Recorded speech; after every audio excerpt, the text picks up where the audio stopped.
അലീന വൈജയുടെ മകളാണെന്നുള്ള സത്യം ഗംഗാധരനിൽ നിന്നും ശിവനും രാജീവനും അറിയുന്നതോടെ ഇരുവരും ഞെട്ടിപ്പോകുന്നു. ഇതിനിടയിൽ അലീനനെ കാണാതായ പരാതിയുടെ പേരിൽ ഹോസ്പിറ്റലിലെത്തുന്ന പോലീസ് നഴ്സിനെയും സുലോചനയും ഗോവർദ്ധനെയും ചോദ്യം ചെയ്യുന്നു. ശിവനെ സംശയമുണ്ടെന്ന് ഗോവർദ്ധനൻ പറയുമ്പോൾ പോലീസ് അത് അംഗീകരിക്കാതെ വരുന്നതോടെ പോലീസുകാർ ശിവന്റെയും രാജീവിന്റെയും ഭാഗത്താണെന്ന് ഗോവർദ്ധനന് മനസ്സിലാവുന്നു. പിന്നീട് തിരികെ വീട്ടിലെത്തുന്ന ബാലചന്ദ്രനും കൃഷ്ണമോളും അലീനനെ കണ്ടെത്താൻ കഴിയാത്തതോർത്ത് നിരാശപ്പെട്ടിരിക്കുന്നു. ഇതേസമയം ബാലചന്ദ്രനെ വിളിക്കുന്ന മനു അലീനനെ പറ്റി അന്വേഷിക്കുകയും അച്ഛനും കൊച്ചച്ഛനും തന്നെയാണ് ഇതിന് പിന്നിലെന്നും പറയുന്നു. തുടർന്ന് അവരെ ഒന്നും ഞാൻ വെറുതെ വിടില്ലെന്ന് ബാലചന്ദ്രൻ പറയുന്നു. പിന്നീട് പല സ്ഥലങ്ങളിലും മനു അലീനനെ അന്വേഷിച്ച് നടക്കുന്നു. ഇതിനിടയിൽ ഗംഗാധരനും രാജീവനും ശിവനും ബാലചന്ദ്രന്റെ വീട്ടിലെത്തുമ്പോൾ കൃഷ്ണമോൾ മൂവരെയും തടയുകയും എന്ത് ചെയ്യാൻ മടിയില്ലാത്തവരാണ് നിങ്ങളെന്നും പറയുന്നു.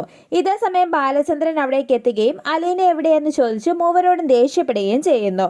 തുടർന്ന് അലീന ഞങ്ങളുടെ കസ്റ്റഡിയിലുണ്ടെന്ന് ശിവൻ പറയുമ്പോൾ അലീനയെ ഒരു പോറൽ പോലും പറ്റാതെ എനിക്ക് തിരികെ വേണമെന്നും ഇല്ലെങ്കിൽ നീയൊക്കെ അനുഭവിക്കുമെന്നും ബാലചന്ദ്രൻ പറയുന്നു.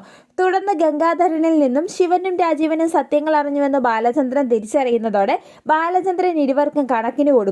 തുടർന്ന് 3 അമ്മാവന്മാരും കൂടി ഒരു 30 ലക്ഷം രൂപയും വൈജ 10 ലക്ഷം രൂപയും അലീനയുടെ അക്കൗണ്ടിൽ ഇട്ടുകൊടുക്കണമെന്നുള്ള ബാലചന്ദ്രന്റെ ഡിമാൻഡ് 3 പേരും അംഗീകരിക്കുന്നു. ശേഷം വൈജ സത്യങ്ങളൊന്നും അറിയരുതെന്ന് ആങ്ങളമാർ പറയുമ്പോൾ വൈജ സത്യങ്ങൾ അറിഞ്ഞാൽ പിന്നെ വൈജയുടെ ഭർത്താവായി ഞാനും ഉണ്ടാവില്ലെന്ന് ബാലചന്ദ്രൻ പറയുന്നു. ശേഷം അലീനയ്ക്ക് കോടികൾ നൽകാമെന്നും ഇനി എല്ലാ സുഖ സൗകര്യത്തോടെയും അവൾ ജീവിക്കുമെന്നും എന്നാൽ വൈജ സത്യങ്ങളൊന്നും അറിയാതെ അലീനനെ ഈ വീട്ടിൽ നിന്ന് മാറ്റണമെന്നും ഗംഗാധരൻ പറയുന്നത് കാണിച്ച് എപ്പിസോഡ് അവസാനിക്കുന്നു.